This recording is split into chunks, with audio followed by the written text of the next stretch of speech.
Llegó, llegó la amiga. ¿Cómo está ahí, querida Marcelita? Hola Jorge, mis disculpas, la verdad es que estaba un poco mal de salud, así es Chuta. que hice todo el esfuerzo para estar con ustedes. Mis disculpas también por mi rostro, porque Oh. refleja mi estado de salud en este momento. Estoy enfermita, así es que... Uy, ya, pero tire para arriba, Marcelita, me podía ya haber dicho, po. No, no, porque Respetamos, pues. el ¿Ah? compromiso es importante cumplirlo, creo yo. Así es Te- que muchas gracias también por el espacio, Jorge. no, te agradezco a ti, ¿no es cierto?, la amabilidad y obviamente tu responsabilidad, ¿no es cierto?, frente a este programa y comentar cosas que son tan relevantes, que son tan importantes. Había partido señalando esto más o menos el entorno de lo que vamos a conversar al respecto. Esto es netamente político, pero quiero que igual disuade la acción de un delincuente, de una banda criminal. El tema de la pena de muerte lo propuso, ¿no es cierto? Abrió el debate la candidata presidencial Evelyn Matei. ¿Qué opina, Marcela? Bueno, acá tendríamos que extraernos de todo el espectro de los derechos humanos. Yo creo que los derechos humanos son inalienables. O sea, tenemos acá dos discursos que son contrapuestos, pero creo que de cierto modo igualmente válidos.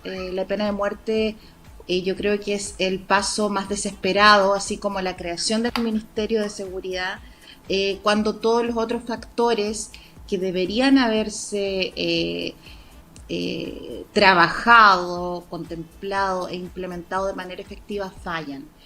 Eh, yo creo que sí el aumento de las penas para ciertas conductas criminales, para ciertos delitos, es imprescindible y también urgente. Es urgente revisar el Código Penal. Y acá me estoy yendo un poco por las ramas nuevamente, pero es que Sí. tenemos que entender que el crimen es una cosa que debe ser atendida multidisciplinariamente. No hay una sola respuesta frente al hecho de la pena de muerte es efectiva en disuadir a los criminales o no. Es por eso que a mí me gusta realmente como profundizar un poco en el crimen, también democratizando el conocimiento para todos tus telespectadores, por supuesto, Jorge. Eh, y acá directamente respondiendo a la pregunta sin irme como más profundamente en lo que constituye la criminalidad, etcétera.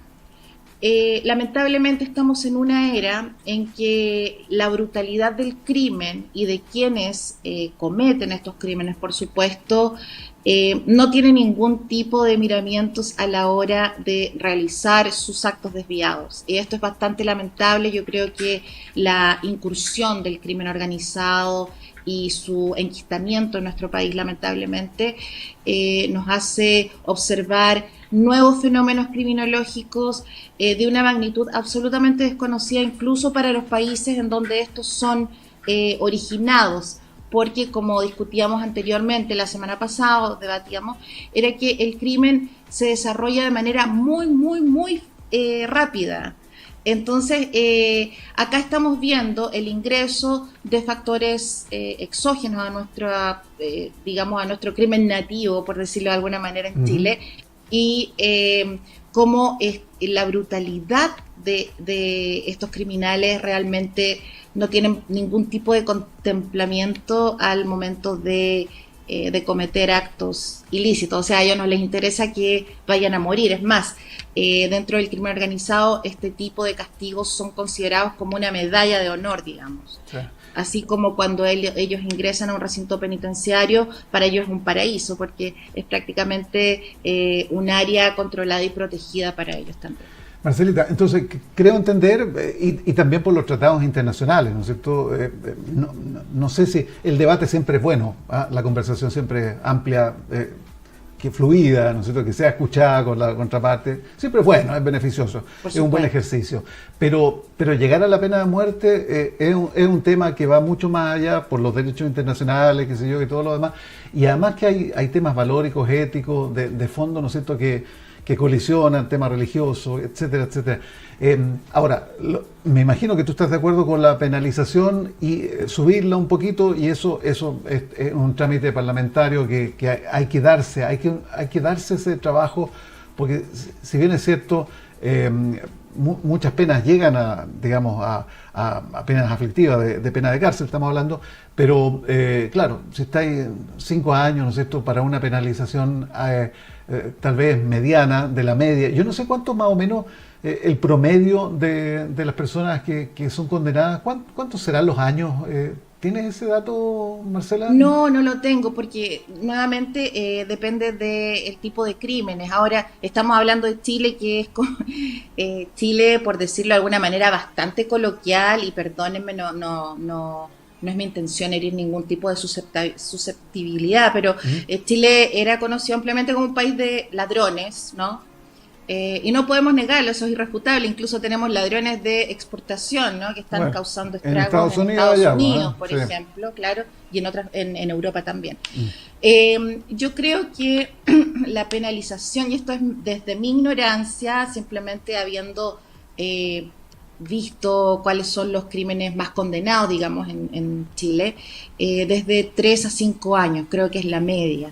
Yeah. Pero nuevamente no podemos realmente responder esta pregunta porque todos los crímenes, sus agravantes, sus atenuantes, etcétera, si son cometidos en conjunto con otro tipo de conducta que esté tipificada en el Código Penal, eso disminuye, aumenta la pena, etcétera. Me gustaría, Marcela, que diéramos tal vez con el sentido del por qué se está actuando con mayor violencia, lo que sucedió en Granero, ¿no es cierto?, allá en la sexta región, se supone, todo parece indicar que hubo un robo con homicidio, doble homicidio, pero con una violencia, con disparos, ¿no es cierto?, al por mayor, con un ámbito de la inseguridad total, ¿no es cierto?, que vive el mundo rural, que hace rato que ya está viendo que efectivamente está llegando todas estas bandas, suponemos que somos bandas, no sé.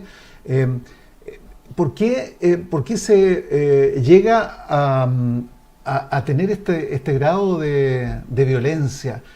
¿Por qué se ha complicado tanto en el último tiempo? ¿Cuál será la razón de verdad para darse notar ante las otras bandas? ¿Un tema de superioridad?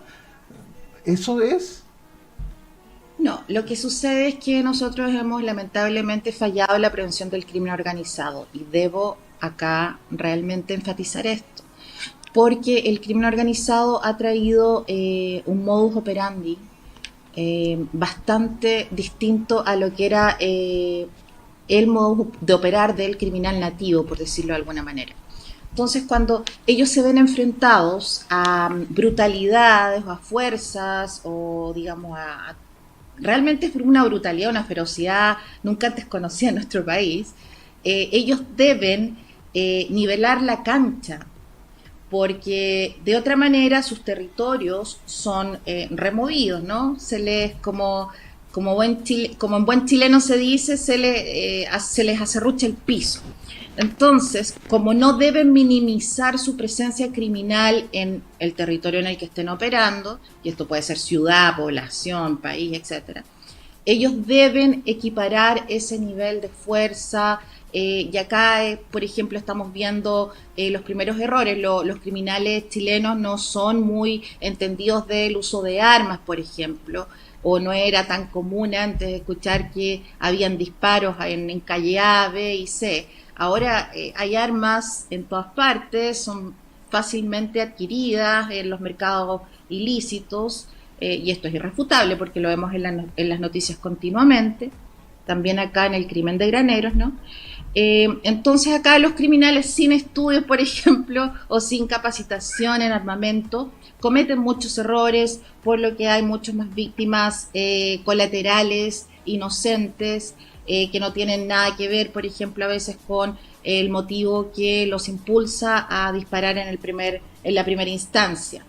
Esto es normal cuando se desestabiliza, digamos, la tranquilidad o la armonía, entre comillas, de los criminales en ciertos territorios. Entonces, tenemos criminales que entran también entrenados en armamento, porque alrededor del 60% de quienes integran las filas del crimen organizado extranjero han sido miembros de las policías, de las Fuerzas Armadas, de otros países, etc. Entonces, ellos sí saben cómo utilizar armas, como en su gran mayoría. Entonces tenemos a los chilenos, por supuesto, tratando de decir, nosotros no somos menos que ustedes, no nos van a quitar nuestro territorio, vamos a ser igual de brutales. Entonces esto es como una respuesta orgánica a la incepción de nuevas culturas criminales, lamentablemente. Bueno, cultura que va acrecentándose, que va evolucionando, ¿no es cierto?, con mayor rigurosidad en agresión, en provocar dolor, en la temeridad de los actos que están haciendo. Entonces, de verdad que estamos despegando. Ahora, el mundo rural tiene que enfrentar próximamente, digamos, una oleada de actos de este tipo. Podemos pensar que se está, tal vez por todo lo que reviste, ¿no es cierto?, una ciudad, por las policías, qué sé yo, incluso por el tema legal, ¿no?, que a veces está bastante abandonado en zonas rurales. ¿Tú crees que se va a cambiar hacia allá, digamos, el próximo objetivo? Yo creo que no se va a cambiar. Yo creo que acá tenemos, lamentablemente, se ha tenido el desconocimiento por las partes responsables de la prevención y el tratamiento del delito. El hecho de que, por ejemplo, el crimen organizado está hace muchos años en las partes en donde se practica la agricultura y se ha creado una economía solidaria. Esto quiere decir que, por ejemplo, ciertas personas prestan ciertos servicios a los narcotraficantes a cambio de, no sé, de armas, por ejemplo, o de protección, porque también acá hay como ellos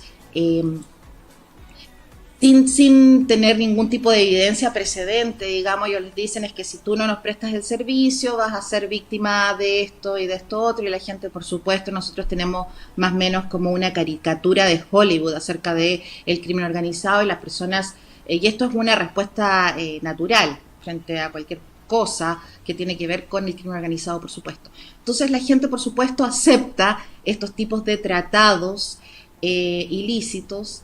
Es bastante ingenuo de nuestra parte decir, bueno, entonces van a empezar a suceder estas cosas en el sur. Estas cosas en el sur ya están sucediendo de manera mucho más sutiles. Eso es lo que los diferencia de, por ejemplo, los tiroteos en Santiago. Yo creo que Chile también peca mucho de ser centralista.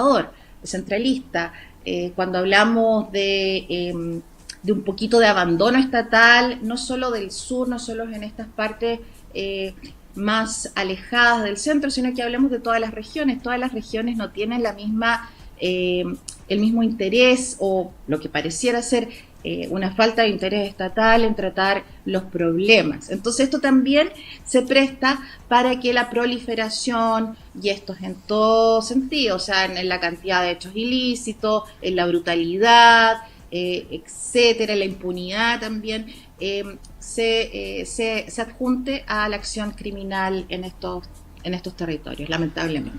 Sí, Marcela, tenemos que estar preparados también para... Yo no sé en qué nivel, digamos, se está ejecutando esto de los armamentos manufacturados artesanalmente, ¿no es cierto? Uno mete, digamos, distintos elementos que después se arman y que hacen una pistola, ¿no sé? Pero con esta impresora digital, ¿no es cierto? 3D, 4D, claro, qué sé yo, lo que sea. Pero sin embargo te arma. Yo no sé qué nivel de acción de ese tipo hay en nuestro país. ¿Es mucho, es muy frecuente o eso está en ciernes todavía, Marcela? Con respecto de la modificación de armamento, bueno, es importante también saber que acá deberían regularse las armerías, estas que venden armas de aire, por ejemplo, de aire comprimido, de perdigones, por su porque cualquier modificación, persona, ¿no?, puede...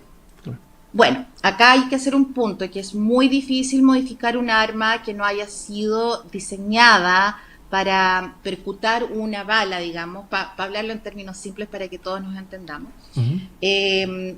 Un arma que fue diseñada para percutar un perdigón es muy difícil de modificar porque no está diseñada para las dimensiones qué sé yo, las dimensiones de peso, el aire, la velocidad de compresión del tiro, Y para etcétera. resistir Pero, una explosión de ese tipo, ¿no es cierto? Porque eso es lo que genera, ¿no es cierto?, cuando tú claro, percutas una mini explosión ahí en la bala, ¿no?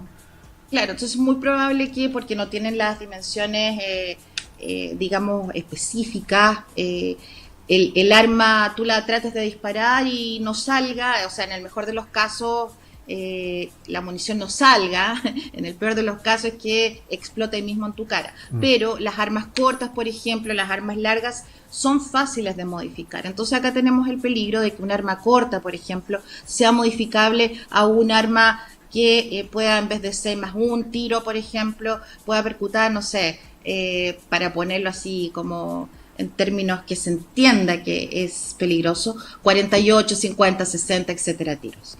Entonces, también, como tú bien decías, hay cosas que hacen muy, muy fácil que estas cosas sucedan, que estos fenómenos sucedan, y estoy tratando de hablar en lo más simple posible, sin irme en tecnicismos, porque quiero que la gente entienda.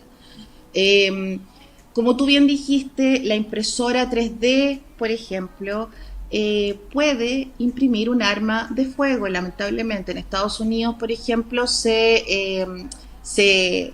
hizo, esto se hizo público, qué sé yo, censuraron los patrones de diseño para estas armas, pero estoy segura que en Chile es muy posible acceder a un patrón de estas capacidades fácilmente, lamentablemente, porque tampoco contamos con los conocimientos y tal vez la tecnología suficiente para intervenir efectivamente de manera rápida lo que está sucediendo en el ciberespacio. Y tampoco hay una cuantificación de cuánto existe, ¿no es cierto?, de este tipo de material, porque, insistimos, estamos recién entrando al tema, recién dándonos cuenta, las policías, ¿no es cierto?, de que esto está, que es un hecho, que está en las calles.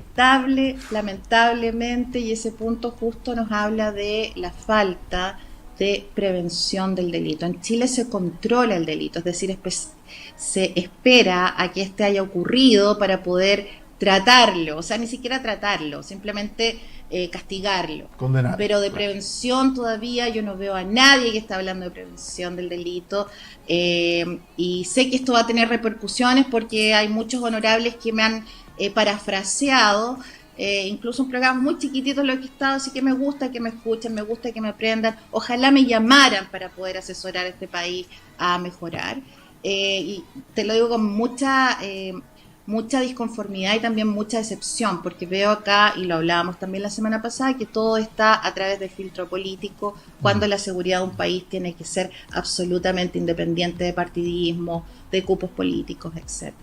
Oye, y por último, te preguntaba por la pena de muerte. Ya, tú dices que hay que elevar las penalidades, digamos, de los delitos, pero ¿y bajar la edad de las personas? Porque, a ver, hay jóvenes, ¿no es cierto?, que están a muy temprana edad, muy ligados y digamos, con delitos muy, muy importantes. ¿Sería efectivo un hecho de este tipo? Bueno, el delito no es talla única y los criminales tampoco son únicos en su especie, son todos personas individuales, por lo tanto yo creo que es muy, muy importante que se revisen las maneras y también las edades, digamos, en que hayan medidas punitivas en contra de individuos que cometen este tipo de, por ejemplo, voy a decir, de un asesinato, un femicidio, etcétera, una violación incluso. Tenemos nosotros medios por los cuales podemos medir cuál es el entendimiento de esa persona, tenga 14, tenga 16 años, qué sé yo, 13 años, y cuáles son las conductas futuras. ¿Son ciertos criminales rehabilitables? La verdad es que acá yo me voy a poner en controversia con muchos de mis colegas en la criminología, voy a decir, no todos los criminales son rehabilitables, y me hago responsable de lo que digo, y tenemos que aplicar métodos, por ejemplo, como el PCLR, que es un checklist de rasgos psicopáticos en jóvenes, y bien sabemos que la psicopatía no es tratable, no es modificable, es más, es un riesgo público. Entonces, si tenemos un joven que por primera vez su delito primero, valga la redundancia, es un homicidio, tenemos que considerar realmente cuál es ese make-up psicológico que tiene él y cuáles son las probabilidades de que vuelva a cometer algo así o más brutal, porque esto es algo que tenemos que tener siempre en la palestra. El crimen y la violencia siempre escalan. No es que una persona vaya a cometer un homicidio hoy y mañana se dedique a robar carteras. Eso es imposible. Yo creo que ningún país del mundo ha logrado una modificación conductual de esa magnitud.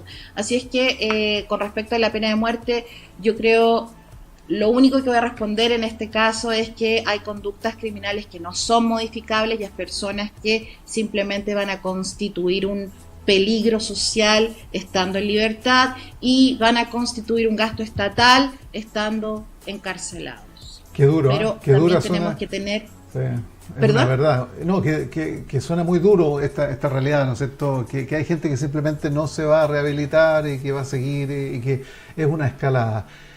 Marcela, te quiero agradecer. Yo sé que te llaman mucho los programas, te he visto en todos los programas, ¿eh? Yo no sé. Ay, gracias. Yo te veo siempre también, Jorge. Felicitaciones. Muchas gracias, pues. Oye, y que te mejore, porque sé que estás ahí a media máquina. Y muchas gracias, ¿eh? Por Sí. darte este tiempo, pese a todo. No, mis disculpas por llegar atrasada, Jorge, y muchísimas gracias por el espacio. Sigue dándole ahí como campeón siempre. Muchas gracias. Oye, Marcela del Sol Halet, perfiladora criminal, escritora también, 360academia.cl, Instagram, Marcela del Sol, Marsella, ¿no es cierto? Del Sol 1, ¿ah? Porque Sí, había una así previa. Listo, amiga, te pasaste, cuídate y que te Chao, mejores. muchas gracias, a mantenernos seguros. Eso, chao, amiga, chao, chao. Chao, chao, gracias. Ya, me quedo por acá entonces en este punto online, gracias a Marcela, porque realmente todas estas conversaciones generan ruido, generan rebote y réplicas, y bueno, se van sacando lecciones, y aquí hay que buscar también la voz especializada, ¿no es cierto?, de estas personas, como una criminóloga. Tenemos analistas políticos en el programa, tenemos un experto en seguridad también, Cine Houston. Bueno, son personas que están aportando y van complementando todos los temas que sobre este tema, ¿no es cierto?, se están dando en el día a día.